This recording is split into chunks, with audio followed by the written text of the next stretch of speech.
You ask Tiger to solve. This deals with linear equations with one unknown. The final result is x equals 25. Let's solve it step by step.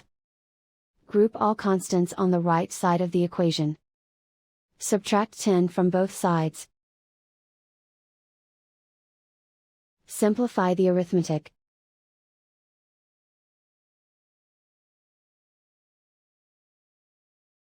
Isolate the x.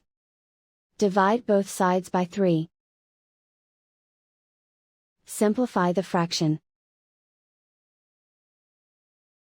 Find the greatest common factor of the numerator and denominator. Factor out and cancel the greatest common factor.